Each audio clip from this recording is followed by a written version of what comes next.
Assalamu alaikum everyone. This is Afreen Athar, child psychologist, Reiki expert and founder of Happy Being. जैसे कि मैंने series of child abuse के ऊपर बात करनी शुरू की थी। मेरी पिछली वीडियो में मैंने मिथ्स और misconceptions regarding child sexual abuse के बारे में बहुत ज़्यादा डिटेल में डिस्कस किया था। तो ये जो मेरी आज की वीडियो है वो बेसिकली फोकस करेगी चाइल्ड अब्यूज़ और नेग्लेक्ट के ऊपर और इसमें क्या क्या मेन कॉन्सेप्ट्स हैं। So let's get started. तो अब मैं बोलना शुरू करूंगी about main concepts of child abuse. सबसे पहले ये भी इम्पोर्टेंट है कि हम जानें difference between abuse and violence. ये वर्ड्स इंटरचेंजेबली यूज होते हैं। अगर आप सोशल वर्किंग में इन्वॉल्व हैं या चाइल्ड अब्यूज सेंटर्स में आप काम करते हैं या आपका जाना हुआ है तो आप लोगों ने ये वर्ड जरूर सुने होंगे। इनमें एक स्लाइड सा डिफरेंस है। Violence is a broader term और उसके अंदर अब्यूज आता है। अब्यूज जो है basically it includes intentionally mistreatment of a person in form of physical form और साइकोलॉजिकल इन नेचर हो सकती है वो। फॉर एग्जांपल फिजिकल अब्यूज या जिस्मानी तशद्दुद, इमोशनल लेवल पे तशद्दुद करना, वर्बल अब्यूज हो सकता है, इंटीमेट पार्टनर अब्यूज और डोमेस्टिक वायलेंस। इसके अंदर जो मैंने इंटीमेट पार्टनर अब्यूज डाला है तो आप ये सोच रहे होंगे कि चाइल्ड अब्यूज में इंटीमेट पार्टनर अब्यूज कैसे आ गया। तो इसको मैं इस कॉन्टेक्स्ट से आपके साथ शेयर करूंगी कि मैटरनल बिहेवियर और मैटरनल अब्यूज का जो इम्पैक्ट होता है बच्चे की नशोनुमा पर, तो वो हम इस पे डिस्कस करेंगे। और डोमेस्टिक अब्यूज जो है वो अर्ली चाइल्डहुड मैरिजेस में भी बहुत कॉमनली रिपोर्ट किया गया है अनफॉर्चुनेटली, क्योंकि 18 साल से कम उम्र में शादी भी बच्चियों की और बच्चों की हो रही होती है। वायलेंस जो है इंटेंस फॉर्म है और इसमें जो अब्यूज़र है उसका मेन एम होता है सिवियर हर्ट करना किसी को, विक्टिम को, या killing in extreme cases. For example child sexual abuse हो गया, रेप हो गया, marital rape, human trafficking, child marriages, ये तमाम जो है फॉर्म्स ऑफ वायलेंस। अब ये जानना ज़रूरी है कि बच्चा असल में बच्चे की एज क्या होनी चाहिए, डिफाइन क्या होता है, हु इज़ अ चाइल्ड। जब मैंने अपनी मुख्तलिफ ट्रेनिंग्स में एक सवाल उठाया तो ज़्यादातर लोगों ने कहा 10 साल, 15 साल, 7 साल, 8 साल, मगर इसकी डेफिनेशन कुछ और है जो कि मैं आपके साथ शेयर करूंगी। United Nation convention for the rights of children ने डिफाइन किया है, a child is any person who is below the age of 18 years. और अगर हम पाकिस्तानी कॉन्टेक्स्ट से देखें तो पाकिस्तान ने इसको साइन किया और रेटिफाई किया UNCRC को on the rights of children in 2015, लेकिन अनफॉर्चुनेटली अभी तक पाकिस्तान में कोई यूनिफॉर्म डेफिनेशन ऑफ चाइल्डहुड नहीं आई है। अब ये कुछ मेन कॉन्सेप्ट्स हैं जो जानना ज़रूरी है ताकि आपको आगाही हो सके maximum on child abuse and neglect. पहला जो वर्ड है वो है रेप एंड मोलेस्टेशन। इन दोनों का टर्म सेम है, but rape is predominantly used for adults and molestation for abuse, specifically child sexual abuse के लिए यूज होता है, जिसमें सेक्सुअल लेवल पे अब्यूज या तशद्दुद जो है शामिल होता है। दूसरा टर्म है कमर्शियल एंड सेक्सुअल एक्सप्लॉयटेशन, जिसमें बच्चों को हाई लेवल पे या huge level of number of groups में एक्सप्लॉयट किया जाता है एक साथ। मिसाल के तौर पे कसूर का वाक़या आपने सुना होगा, चाइल्ड पोर्नोग्राफी में जब बच्चे मुलविस हो गए थे, या फिर अगर बच्चों को किसी ग्रुप की फॉर्म में एक्सप्लॉयट किया जाए in the form of hunger, in the form of किसी भी तरह, जिस तरह एक बहुत आम रिवाज पाया जाता है कुछ कंट्रीज़ में, जिसमें बच्चों को जो है खेल के तौर पे इस्तेमाल किया जाता है, उनको तकलीफ दी जाती है। तो इस तरह की जो चीज़ें हैं वो आती हैं सेक्सुअल और कमर्शियल एक्सप्लॉयटेशन के अंदर। इसके अंदर चाइल्ड ट्रैफिकिंग भी इन्वॉल्व हो सकती है। अब एक और बहुत कॉमन चीज़ है जो हमें जानना ज़रूरी होता है कि अगर बच्चे का सेक्सुअल अब्यूज़ हो रहा है और वो कोई इसका जानने वाला है, लव्ड वन है और या फैमिली रिलेटिव है, खून का रिश्ता है, तो उसको हम कहेंगे इंसेस्ट। और अगर अब्यूज़र क्लोज रिलेटिव नहीं है, कोई अननोन बंदा है, तो अब्यूज़र उस केस में अननोन होगा। तो ये दो फॉर्म्स हैं चाइल्ड सेक्सुअल अब्यूज़ की। अब जैसे मैंने आपके साथ शेयर किया कि चाइल्ड प्रोटेक्शन इश्यूज को मैटरनल विक्टिमाइजेशन के साथ लिंक करना बहुत ज़रूरी है, क्योंकि just after the conception of a child in the mother's home बच्चे की नशोनुमा पे हर तरह का इफेक्ट हो रहा होता है। अगर मदर डोमेस्टिक वायलेंस का शिकार है, इमोशनल अब्यूज़ का शिकार है या फिजिकल वायलेंस का शिकार है तो वो बच्चे पे डायरेक्टली इम्पैक्ट करेगा। उसकी फिजिकल हेल्थ पे भी इम्पैक्ट पड़ सकता है, मेंटल हेल्थ पे भी पड़ सकता है। मेरे पास बहुत सारे ऐसे डोमेस्टिक वायलेंस के केसेस आए जिसमें ड्यूरिंग कंसेप्शन जब प्रेग्नेंट थी मदर तो उसको मारा पीटा गया, और जब उसकी बर्थ हुई तो वो मेंटली जो है उसमें प्रॉब्लम्स थी। और जब प्रोब किया गया तो पता चला कि क्योंकि उसको मार पिटाई उसकी इतनी होती थी, डोमेस्टिक वायलेंस इतना होता था कि उसका डायरेक्ट इम्पैक्ट बच्चे पे पड़ा। इसी तरह जब बच्चे बड़े हो जाते हैं, इवन आफ्टर द बर्थ, अगर मदर पे तशद्दुद होते देखते हैं बच्चे तो बच्चे या तो म्यूट हो जाते हैं, उनके बोलने में यानी वो बोल ही नहीं पाते, उनकी जो डेवलपमेंटल माइलस्टोन है उससे वो पीछे रह जाते हैं। चलना फिरना देर से शुरू करते हैं, मिसाल के तौर पर बोलते नहीं हैं, बहुत ज़्यादा एग्रेसिव होते हैं, या फिर वो किसी भी किस्म की क्रिमिनल बिहेवियर में आ सकते हैं जिसका जुवेनाइल डेलिक्वेंसी होती है।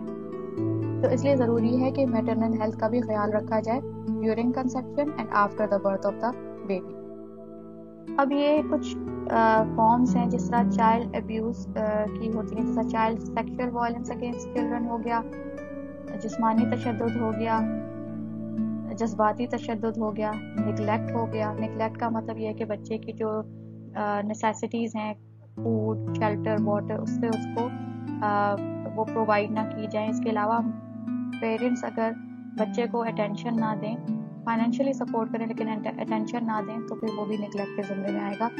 Every child has the right to get education, अगर बच्चे को एजुकेशन ना दी जाए तो वो भी चाइल्ड प्रोटेक्शन इशू में आएगा। चाइल्ड लेबर बहुत कॉमनली जो है इस इशू में आता है, और डोमेस्टिक लेबर भी आ जाता है इसी के अंदर। अब कुछ लोग कहते हैं कि बच्चे अगर नॉन हैज़र्डस लेबर में इन्वॉल्व हैं तो इतना मसला नहीं है। Yes, I do believe it, but बच्चों को बिल्कुल भी चाइल्ड लेबर में इन्वॉल्व नहीं करना चाहिए, क्योंकि उस टाइम बच्चों को भरपूर ज़रूरत होती है फिज़िकली और इमोशनली, सोशली आगे बढ़ने की और प्रॉस्परस होने की। तो चाइल्ड लेबर किसी भी किस्म का हो वो बिल्कुल भी जो है एक्सेप्टेबल नहीं है, चाहे वो डोमेस्टिक लेबर हो या नॉन डोमेस्टिक लेबर हो। इसके अलावा कुछ ऐसी टाइप्स हैं जैसे चाइल्ड मैरिजेस, कम उम्र की शादी, ना सिर्फ बच्चियों पे बल्कि बच्चों पे भी नेगेटिव इफेक्ट डालती हैं। कम उम्र की शादी में बच्चियों पे डायरेक्टली फिजिकल लेवल पे इफेक्ट होता है, मेंटल लेवल पे होता है, और बच्चों पे फाइनेंशियल या इकोनॉमिकल लेवल पे होता है। Recruitment by arm groups, in case अगर किसी कॉन्फ्लिक्ट एरिया में बच्चे हैं तो उसमें बच्चों को आर्म फोर्सेस में डाल दिया जाता है, जिससे वो और ज़्यादा एग्रेसिव हो जाते हैं और जुवेनाइल डेलिक्वेंसी का शिकार हो सकते हैं, और एज एन एडल्ट वो और ज़्यादा क्रिमिनल बिहेवियर में आ जाते हैं। चाइल्ड ट्रैफिकिंग, जैसे कि मैंने आपके साथ शेयर किया था, ये भी एक चाइल्ड प्रोटेक्शन इशू है, और डोमेस्टिक वायलेंस ऑफ मदर, जैसे कि मैंने बताया था। ये कुछ एग्जांपल्स थी जो चाइल्ड प्रोटेक्शन इशूज़ में शामिल होती हैं।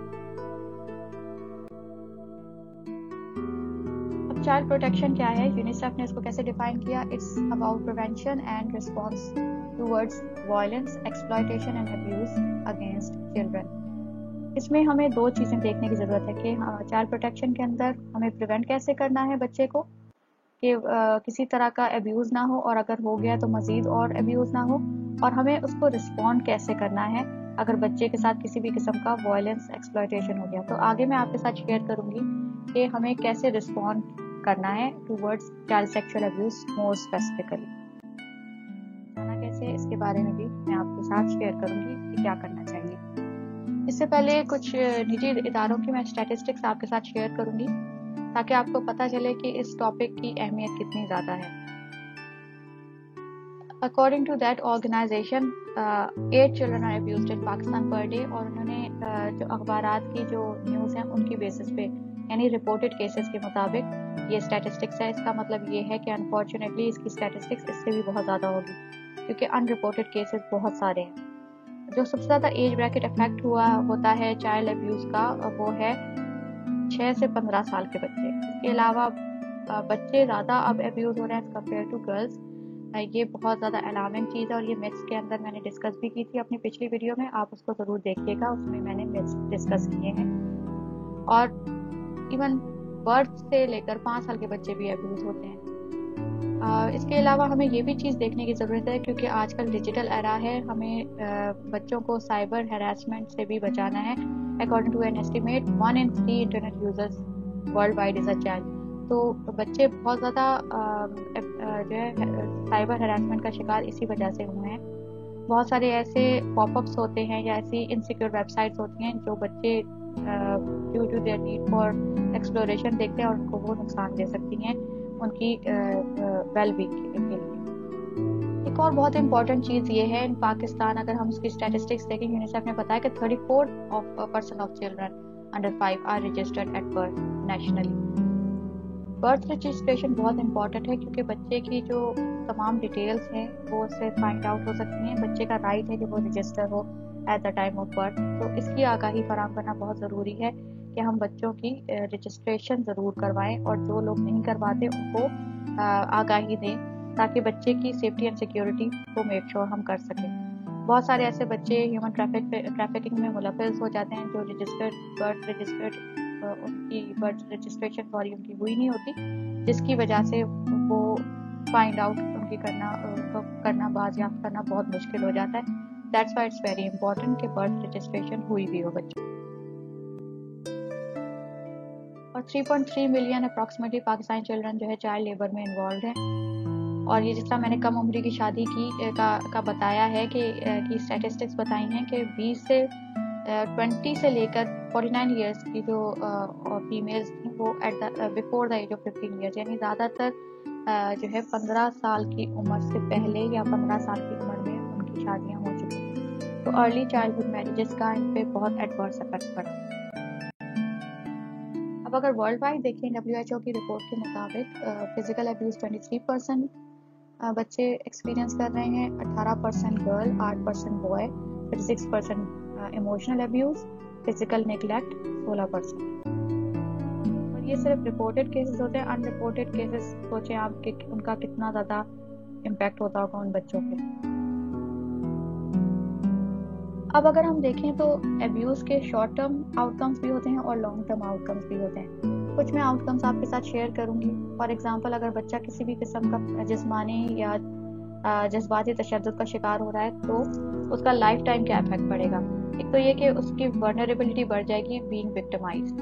जिस तरह बुलिंग और साइबर बुलिंग का अगर मैं आपके साथ जिक्र करूँ, जो बच्चे बुली का शिकार होते हैं तो वो मोर वर्नरेबल हो जाते हैं टू बीइंग फर्दर बुलीड, या फिर इन एन एक्सट्रीम केस वो खुद बुली बन जाते हैं और विक्टिम्स को विक्टिमाइज करते हैं। They are called bully victims. तो फिर इस केस में क्या होता है कि अगर बच्चे किसी भी किस्म के तशद्दुद का शिकार हों तो वो और ज़्यादा वर्नरेबल हो जाते हैं टू बी विक्टिमाइज। डिप्रेशन बहुत कॉमनली, मैंने बहुत सारे पेशेंट्स ऐसे देखे एज एन एडल्ट, जब वो मेरे पास आए, उनकी जो मेन रीज़न थी वो थी child abuse. Obesity is one of the major outcome of किसी भी form of abuse of a child.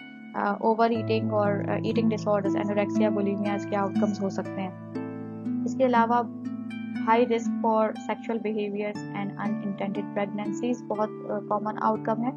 और साथ साथ drug abuse किसी भी किस्म का जो है ये long lasting impact है या long term impact है और किसी भी किस्म का जो है अगर abuse बच्चे के साथ हुआ।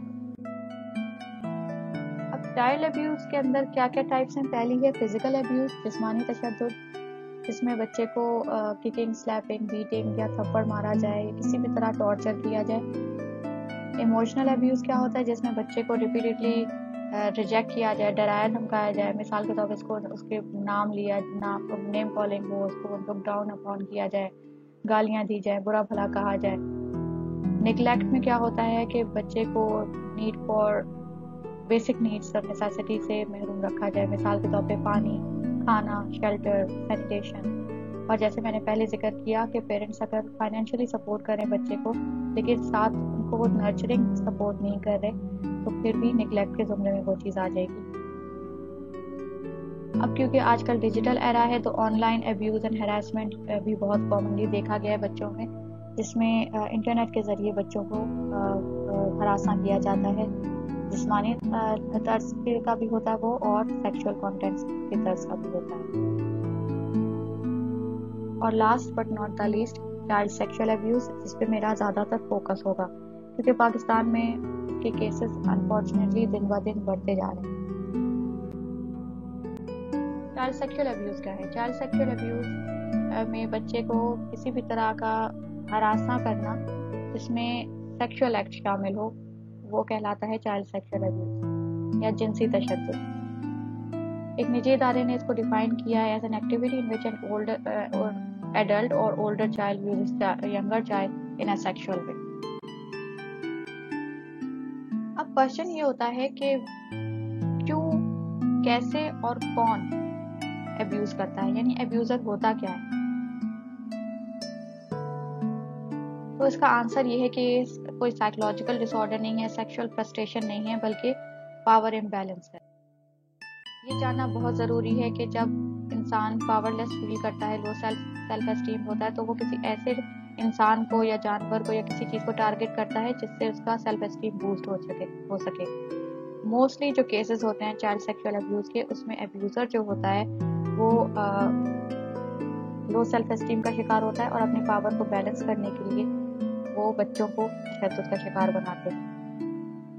अब हमें क्या करना चाहिए एज आ सोसाइटी या एज एन इंडिविजुअल? हमें ये सोचना है, ये सवाल मैं आपके लिए छोड़ती हूँ कि आप लोग इंडिविजुअल लेवल पे क्या कर रहे हैं। अगर आप किसी निजी इदारे में या किसी भी इदारे में काम कर रहे हैं तो आप उसमें क्या कर रहे हैं। चाइल्ड प्रोटेक्शन पॉलिसीज नहीं होती हैं बहुत सारी ऑर्गेनाइजेशंस में, तो आप उसमें किस तरह मदद कर सकते हैं। अगर आप इसके बारे में और इन्फॉर्मेशन जानना चाहते हैं तो you can contact me through email. My email is happybeing18@gmail.com। और स्टेट लेवल पे हम उसी टाइम काम कर सकते हैं जब हम इंस्टीट्यूशनल लेवल पे काम करेंगे। तो हमारी जिम्मेदारी बनती है कि हम पहले इंडिविजुअल लेवल पे इस पे फोकस करें, लोगों में आगाही फराहम करें। जैसे कि ये मैंने आपके साथ वीडियो शेयर की, आप उसमें बच्चों को आगाही दे सकते हैं, बड़ों को आगाही दे सकते हैं about abuse. This refers to the prevention and response strategies that I have discussed before with you all. अब इसके सॉल्यूशंस क्या हैं, इस पे मैं थोड़ा सा आपको गाइड करूंगी। पहला तो ये है कि फर्स्ट मोस्ट इम्पॉर्टेंट चीज़ है कि बच्चे की रजिस्ट्रेशन करवाई जाए at the time of birth, ताकि अगर वो किसी भी खतरे का शिकार होता है तो उसकी पूरी डिटेल्स हमारे पास यानी ऑर्गेनाइजेशनल लेवल पे और नेशनल लेवल पे जो रिक्वायर्ड होती हैं वो हों। जब बच्चे को किसी भी तरह का तशद्दुद होता है बच्चे पे, तो उस टाइम लीगल मैटर्स भी जनरेट होते हैं और उस वक्त बच्चे की अगर पे फॉर्म या बर्थ रजिस्ट्रेशन की कोई डिटेल्स ना हो तो बहुत ज़्यादा मसले होते हैं केस को फाइल करने में और तमाम इस तरह की चीज़ों के अंदर। तो बच्चे की रजिस्ट्रेशन होना बहुत ज़रूरी है। पहला इसका काउंटर जो तरीका है वो ये है, इसको काउंटर करना। दूसरा ये है कि बच्चों को प्रिवेंटिव स्ट्रेटजीज हम खुद सिखाएं। मैंने बहुत सारे बच्चों के साथ जो है डायरेक्टली बच्चों को एक्टिविटीज़ करवाई और उनको सिखाया कि हाउ टू से नो, अपनी हिफाजत कैसे करनी है, और साथ साथ बच्चों को सेफ स्पेस क्रिएट करने का कैसे आइडिया दिया जाए, वो मैंने टेक्निक बच्चों को सिखाई। मैं बहुत सारे समर कैंप्स भी करवाती हूँ बच्चों के, और साथ साथ डायरेक्ट सेशन भी बच्चों के करती हूँ, और टीचर्स और पेरेंट्स और केयर गिवर्स को भी सिखाती हूँ कि बच्चों को आपने कैसे सिखाना है। उसके लिए इम्पॉर्टेंट ये है कि आप बच्चों को 5 पॉइंट रूल सिखाएं। पहला ये कि अगर उनको कोई खौफ या कुछ डर है किसी चीज़ का, तो पहला स्टेप ये है कि दे शुड शाउट और स्क्रीम। दूसरा ये कॉल समवन फॉर हेल्प। तीसरा ये होता है बीट, बाइट और throw something at the person making you uncomfortable. वहाँ से भाग जाए या फिर किसी भी ट्रस्टेड एडल्ट को ज़रूर बताएं। अब इस टाइम ज़रूरी ये है कि हम एज टीचर, पेरेंट्स और केयर गिवर्स बच्चे में ट्रस्ट बिल्ड भी करें ताकि वो अपनी प्रॉब्लम आपके साथ बआसानी शेयर कर सके। हम बच्चों से इतना गैप रखते हैं कि बच्चे हमसे शेयर ही नहीं कर पाते और तशद्दुद का शिकार होते चले जाते हैं। और ये ज़रूरी है कि it's not the child's fault. बच्चे की कभी कोई गलती नहीं होती अगर वो किसी अब्यूज़ का शिकार हो रहा है, इसमें आपने एक्ट करना है हेल्प करने की। अब रिस्पॉन्स टेक्निक्स में आपके साथ थोड़े से शेयर करूंगी, गुड रिस्पॉन्सेज और क्या हमें अवॉइड करना चाहिए। अगर बच्चा आपके साथ कुछ शेयर करता है अबाउट हिज और हर अब्यूज, तो आपने उसको क्या कहना है? आई बिलीव यू, मुझे तुम पर यकीन है। सबसे इम्पोर्टेंट चीज़ है जो हमें बच्चों से कहनी है। You did the right thing by telling. अगर बच्चे में कॉन्फिडेंस बिल्ड करेंगे तो बच्चा आपके साथ कुछ भी नहीं छुपाएगा। I am sorry this happened to you, ये चीज़ बच्चे को दिलासा देती है, स्ट्रेंथ देती है। It's not your fault. बच्चे खुद गिल्ट में चले जाते हैं कि हमारी क्यों गलती है, खासतौर पर बड़े बच्चे। तो इस टाइम आपने उनको दिलासा देना है, उनको ट्रस्ट देना है। I will try to help you so it won't happen again. इसमें आपने देखा आई विल ट्राई लिखा है। आपने अगर बिल्कुल कंफर्म कर दिया और खुदा ना खास्ता आप उसमें कामयाब ना हुए तो बच्चे का ट्रस्ट बिल्कुल टूट जाएगा आप पे से। तो इसलिए you should say I would try या आई विल ट्राई। हमें कौन से क्वेश्चन अवॉइड करने हैं जो कि मैंने अपने बहुत सारे सेशंस में देखा पेरेंट्स या टीचर्स यूज कर रहे होते हैं चाइल्ड अब्यूज विक्टिम्स को। Don't say such thing. Are you sure it happened और is happening? Are you telling the truth? Why are you telling it? Why didn't you stop? ये most commonly लोग सवाल करते हैं बच्चों से। What did you do to make this happen? तुमने ऐसा क्या किया था तो इस तरह का हुआ? खासतौर पर बच्चियों के साथ ये कमेंट्स मुंसलिक बहुत ज्यादा किए जाते हैं कि तुमने कोई ऐसे कपड़े क्यों पहने थे, तुम ऐसे हंसी होगी, ऐसे चली होगी जिसकी वजह से ये हैपनिंग हुई। तो ये तमाम चीजें हमने अवॉइड करनी है और ये चीज हमें सिखानी है दूसरों को कि you should avoid such question. Psychological assessment के लिए आप मेरे से डिस्कस कर सकते हैं क्योंकि इसके अंदर कुछ ऐसे टर्म्स एंड सिचुएशंस होते हैं जो प्रोफेशनल ही आपको सपोर्ट करेगा। You can contact me through email for further details on it. Assessment के अंदर हम बच्चों की पास्ट एंड प्रेजेंट फंक्शनिंग देखते हैं, उसकी बेसिस पे उसकी थेरेप्यूटिक इंटरवेंशंस डेवलप करते हैं और बहुत सारी ऐसी टेक्निक्स हैं जिसके ज़रिए हम असेसमेंट भी करते हैं और थेरेपीज भी करते हैं, जैसे स्टोरी टेलिंग हो गया, पपेट शोज, इनकम्प्लीट स्टोरीज। इस तरह की चीज़ों के ज़रिए हम बच्चों को थेरेप्यूटिकली सपोर्ट भी करते हैं और असेस भी करते हैं और सेल्फ कामिंग टेक्निक्स बच्चों के साथ करते हैं। और भी बहुत सारी टेक्निक्स हैं but it depends upon the case. अब आप लोगों ने क्या करना है, फर्स्ट ये कि आपने बच्चों को, टीचर्स को, पेरेंट्स को, चाइल्ड केयर प्रोफेशनल्स को, सोशल वर्कर्स को आगाही देनी है इन चीज़ों के ऊपर। और इसके मीडियम्स ये कुछ मैंने आपके साथ शेयर कर दिए हैं। मिसाल के तौर पे सोशल मीडिया हो गया, ट्रेनिंग्स हो गई और रेफरल सर्विसेज आपको पता होने चाहिए। आईसी मटेरियल्स डेवलप हो सकते हैं, समर कैंप हो सकते हैं, रिसर्च एंड सर्वे हो सकता है ताकि इसकी मजीद फाइंडिंग्स का हम जो है आपके साथ शेयर भी करें और आप लोग हमारे साथ शेयर करें। थोड़े से टूल्स मैं आपके साथ शेयर करूंगी कि हम बच्चों को सिखाएं कैसे, क्योंकि क्वेश्चन सबसे पहले लोग मुझसे यही करते हैं कि हाउ टू टीच चिल्ड्रन। इसके अंदर बहुत सारी ऐसी टूल्स हैं, मिसाल के तौर पे कार्टून्स आपको मिल जाएंगे लाइफ स्किल्स के ऊपर, स्टोरीज होती हैं, गेम्स होते हैं, पिक्टोरियल्स के जरिए बच्चों को सिखाया जा सकता है, राइम्स के जरिए, पपेट्स हैं, there are lots of things जिसके जरिए हम बच्चों को सिखा सकते हैं ऐसी चीज़ें। इन टूल्स के लिए मैं इंशाल्लाह आपके साथ मजीद वीडियोस शेयर करूँगी। बच्चों को उनके हकूक़ का मालूम होना चाहिए और उसके लिए आपको भी आइडिया होना चाहिए कि उनके हकूक़ क्या हैं। अब कौन कौन से बैरियर्स हैं जो कि हमें काउंटर करने हैं। एक तो हमें अवेयरनेस क्रिएट करनी है। मेरी एक थोड़ी सी छोटी सी काविश है जिसके ज़रिए मैं आगाही फराहम कर रही हूँ। आप इस तरह की वीडियोस को आगे फैला सकते हैं, लोगों को दिखा सकते हैं, वर्कशॉप में दिखा सकते हैं। पेरेंट्स का एब्यूसिव रिलेशनशिप बहुत ज़्यादा इफेक्ट करता है बच्चे की वर्नरेबिलिटी पे, किसी भी फॉर्म में, चाइल्ड एब्यूज हो, निगलेक्ट हो, किसी भी तरह की चीज़ हो, एब्यूसिव रिलेशनशिप बच्चे को इफेक्ट करता है। तो ये बैरियर है। अगर पार्टनर्स में कम्युनिकेशन गैप हो तो भी बच्चे सहमे होते हैं, डरे होते हैं और वो और ज़्यादा शिकार हो जाते हैं और वर्नरेबल होते हैं इस तरह के एब्यूज का।